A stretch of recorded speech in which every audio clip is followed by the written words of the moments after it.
Այսօր իմ նյութը կլինի բան չի փոխվել շարքից, բայց շատ եմ խնդրում ձեզ մաքսիմալ տարածեք, սա շատ կարևոր է։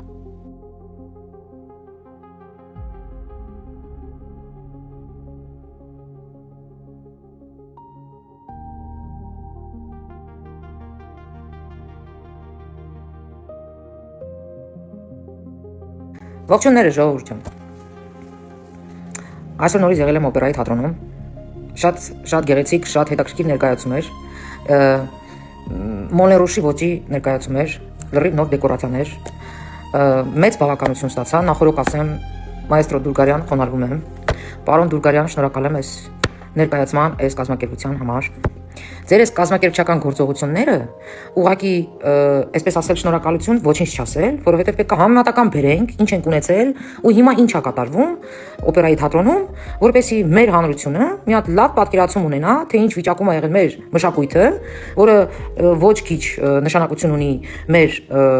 հայկական տիրույթում, որովհետև սա կրթության մի ոլորտ է, որը պետք է զարգանա ու դուք մեծ օրինակ եք ծառայում մնացած թատրոնների համար ու ընդհանրապես իմ հանրությունը պետք է հասկանա, որ պարոն Փաշինյանը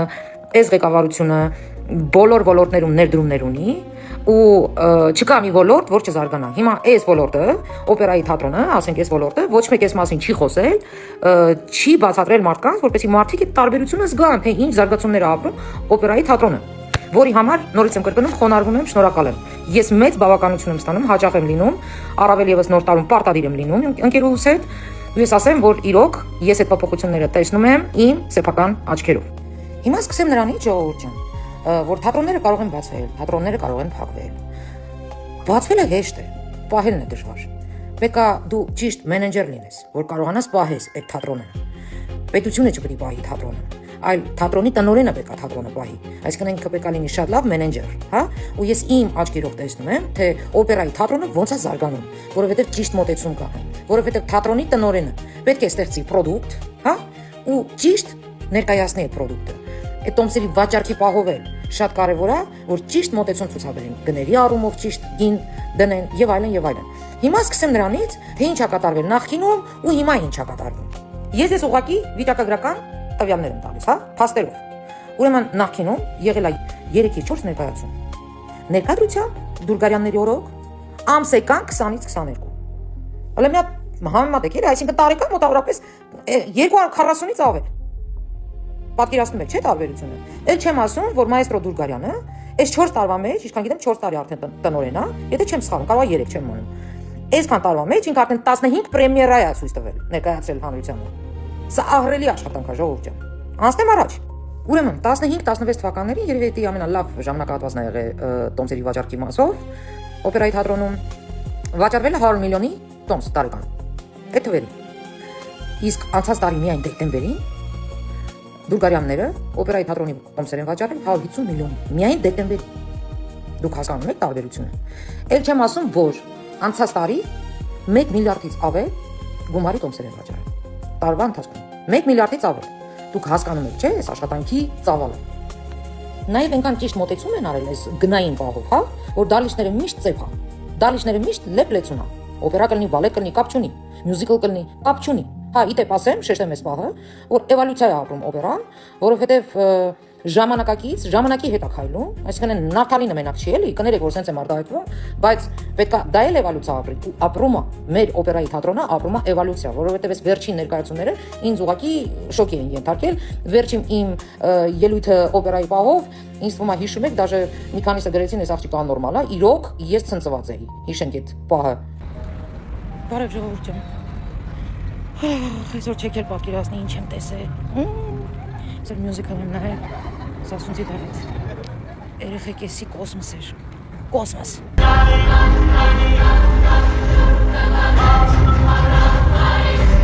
Հասկանում եք, չէ՞ ինչ մասին եմ խոսում։ DJ։ Մոտ 400 երեխա։ Ոչմ խորհուրդ եմ տալիս, անպայման գնացեք, սա տեսնել է պետք, լսել է պետք։ Էս էլ սենց։ Հա, իդեպ ասեմ, որ այս Սասունցի Դավիթ ներկայացումը ապրիլի 7-ի համար տոմսերը 2 օրվա մեջ վաճառվել են, այլևս չկան։ Սալդա Սովետը դնեմ մի կողմ։ Բայց 30 տարվա մեջ միուժել է թատրոնում չի եղել մի հատ մարդ, մտածի հաշվանդամների համար սանհանգույց ստեղծի։ Եղել է տենց մարդ։ Իսկ մայստրո Դուրգարյանը ինչ մտել չի մտել, այդ մասին է մտածել։ Ես հիմա ձեզ կներկայացնեմ, թե ինչ սանհանգույցներ ունի մեր օպերայի թատրոնի շենքը։ Մակարդակով դուք չեք էլ պատկերացնի, ճոխ ռեստորաններում ոնց են սարքում իրենց սանհանգույցները, այդտենց սանհանգույցներ ունի, պետքարաններ կան արդեն օպերայի թատրոնում։ Ես մտել եմ այսօր, դիտավորան մտել եմ ու նկարահանել եմ։ Ճիշտ է, ես առաջին անգամ եմ իմ էջում սանհանգույց ցույց տալիս, բայց ստիպված եմ, որպեսզի դուք հասկանաք, թե ինչ աստիճանի, ինչ մակարդակի զարգացում ապրում օպերայի թատրոնը։ Դուրգարյանների օրոք։ Տեսեք։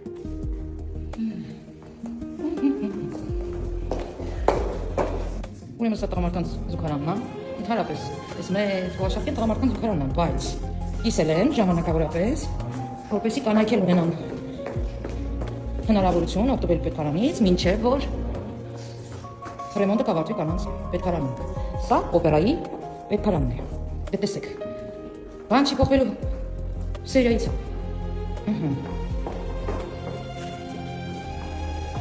Սենցո։ Բայց սենց կողմը։ Ժամանակը։ Ultraviolet. Այստեղ արդեն չեն իշնի, այստեղ հենց կանանց պետքարանն լինելու բավականին մեծ տարածք, որը նույնպես, ինչպես տղամարդկանց պետքարաններ, բարձր մակարդակով պատրաստ է լինելու օպերայի եւ բալետի հյուրերի համար։ Ինձ ասացին, որ այստեղ արդեն պատրաստ է աշխատանքների համար պետքարան, որը երբևէ չի եղել։ Տեսեք, դեռ մինչև ոչ պատրաստ չի, բայց շուտով արդեն բաց կլինի աշխատանքների համար, տեսեք ինչ կոպիկ բան են սարքել։ Այս պետքարանները ու առավել եւս հաշվանդամության պետքարանը ասում է դուրգարանների մարդասիրության մասին։ Սա էլ էսպես։ Իսկ հիմա անցնեմ օպերայի լույսերին։ Երբ որ ես նոր տարում ման էի գալի քաղաքում, հյուսիսային պողոտայով բարձրացա, մտա օպերա ու մութ։ Ոչ շենքն է երևում, ոչ մի ինչ որ առավելություն չի երևում, որ դա օպերայի շենք է։ Ու շատ վրդովեցի, հիշում եմ, որ անգամ իմ եթերում նշեցի այդ բանը, չգիտեմ, ասեցի, ով է դրա պատասխանատուն օպերայի տնօրենը, թե քաղաքապետարանը, խնդրում եմ, այս հարցը լուծեք։ Եվ այսօր նաև մենք պարտադիր պետք է տոնենք մեր անկախությունը գեղեցիկ հրավառությամբ։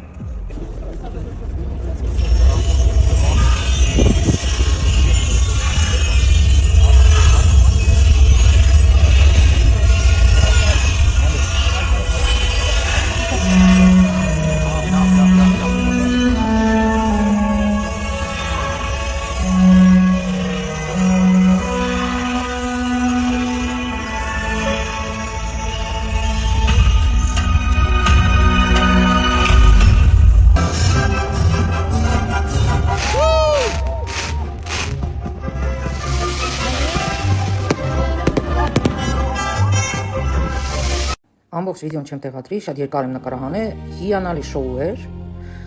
եւ հիանալի երեկո։ Ու հիմա իմ օպերայի շենքը գիշերները շատ գեղեցիկ է, որի համար շնորհակալ եմ քաղաքապետարանին, որը նման ներդրում արեց։ Խոնարհվում եմ։ Ուրեմն երկար տարիներ մեր բալերինները ապրել են տուպը տախտակի վրա, որը շատ վտանգավոր է թե պարողների համար, թե իրենց առողջության համար, ոտքերի առողջության համար։ Ներկա կառավարության օգնությամբ ձեռք են բերվել հատուկ պրուժինացիա ունեցող, ամորտիզացիա ունեցող հատակներ։ Անգամ փորձ կատարելու սենյակները ներկայությամբ այդ հատակներն են տեղադրված։ Դա կառավարության շնորհիվ։ Էլ չեմ ասում, որ երկար տարիներ մեր բալերինները, մեր երգիչները օպերայի դահլիճում ելույթ են ունեցել անձրևի տակ։ Այսինքն կրիշից ջուր է կաթացել, ու ոչ մեկ այդ հարցը չի հոգացել։ Մեր կառավարությունը կրիշը վերանորոգել է, այլևս ջուր չի կաթում մեր պարողների թե երգիչների վրա։ Այսօր ցած։ Տարբեր սենյակներ վերանորոգվել են, բոլոր այդ լուստրաները կարգի են բերվել, մաքրվել են նախ առաջինը, երկրորդը լամպոչկերն են փոխվել, տեսքի են բերվել, էլի, վարագույրներն են փոխվել, երկրորդ հարկում արդեն բար կա։ Դուք արտերկրում ուր ուզում եք գնացեք, յուրաքանչյուր թատրոն, օպերա, դուք անպայման այնտեղ բար կտեսնեք, որտեղ մարդիկ կարող են ընդմիջման ժամանակ շամպանսկի վայելեն, երաժշտություն լսեն։ Հիմա մեր օպերայի թատրոնում նման բան կա, արկա է։ Մայստրո Դուրգարյանը երբ որ դառնում է տնօրեն, մտնում է իր կաբինետ ու տեսնում է, որ շատ մեծ կաբինետ ունի, բայց սոլիստներն ու խորը արտիստները չունեն փորձասենյակ։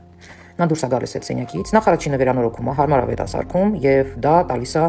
սալիստներին, խորին, որպեսզի իրենց փորձերը այդ սենյակում կատարեն, հարմար տեղում լինեն։ Իսկ ինքը մտնում է մի հատ փոքր կաբինետ։ Բա կարող եմ ասել, որ աշխատողների կյանքն էլ է շատ լավացել, բարելավվել։ Օրինակ ես իմացա, որ օպերայում աշխատում են մոտավորապես 700 մարդ, որից 650-ը ամեն ամիս հավելավճարներ է ստանում։ Այսինքն այնքան լավ է գործերը գնում, որ մարդիկ ամեն ամիս ոչ թե տարին մեկ անգամ, այլ ամեն ամիս պրեմիա են ստանում։ Մարդիկ եթե շաբաթ կիրակի են աշխատում, պրեմիա են ստանում, այսինքն դվայնո են ստանում։ Եթե արտիստները փորձեր են անում գիշերը, նորից դվայնո են ստանում։ Այսինքն տնօրինությունը այս ամեն մի նյուանսին ուշադրիր է եւ գնահատում է եւ վարձատրում է։ Դրա համար էլ աշխատողների կյանքը ավելի է լավացել։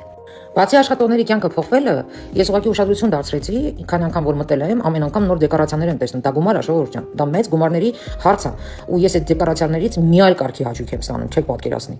Անկամ օպերայի դահլիճի հոտն է փոխվել։ Այսինքն դրա վրա էլ է Դուրգարյանը ուշադրություն դարձնում։ Չեք պատկերացնի ինչ պրիատնի հոտ է գալիս դահլիճից։ Նստում ես ու հասկանում ես, որ ուռևին։ Տեղեկացա, որ վերանորոգել են ծառայողական մուտքը նորից։ Բերել են բարձր մակարդակի իրենց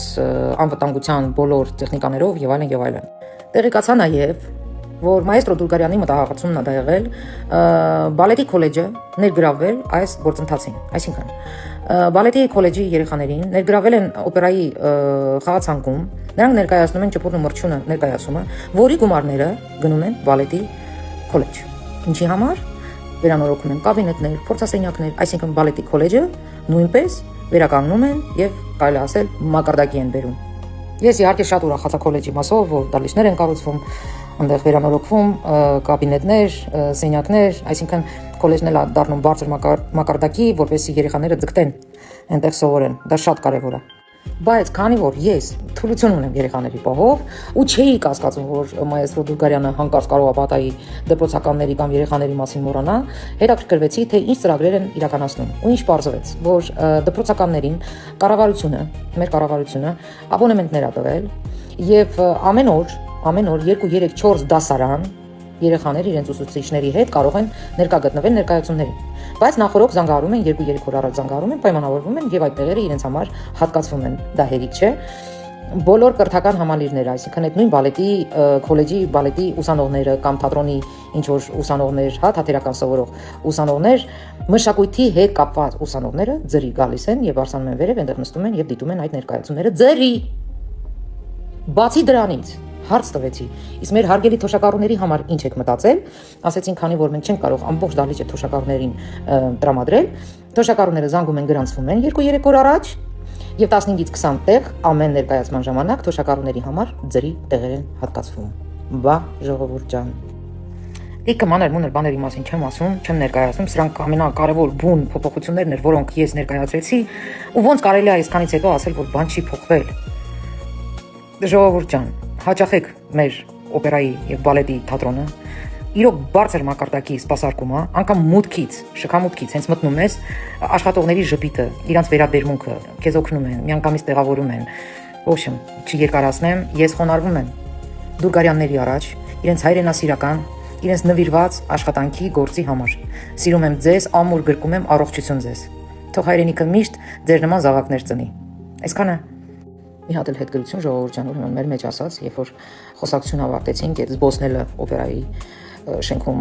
զբոսնելուց հետո, երբ որ դուրս եկանք, արդեն ուր ժամեր, ես պետք է գնայի մի կողմ, իրանք մյուս կողմ, ինքը այդ պահին տնօրենը պուլտը սեղմեց, շուտ տնօրենի եղբայրը օգնականը պուլտը սեղմեց, որպեսզի իր մեքենայի դռները բացի, ես վրացի ու տեսա ինչ մեքենա է ու շոկ ապրեցի։ Ասում եմ, լուրջ եք ասում, սա ձեր մեքենան է։ Ասեցա, Ամերի ջան, մի հատ էլ տրտռիկ ունենք, կիսա մեքենա, մեկ ապրանք ենք տանում դրանով վերում, ու ես իրոք շոկ ապրեցի։ Հների ժամանակ ելներ, հիմա այս եկամուտով օպերայի տնօրենը 100%-ով մի հատ բրոնի եսի ինչ էր քշում, բայց այս մարդիկ ներդրումներ են անում, թոշակառուների համար են անում, ուսանողների համար են անում, ժողովրդի համար են անում, այլ ոչ թե իրենց համար։ Բա, այսքանը ժողովուրդ ջան։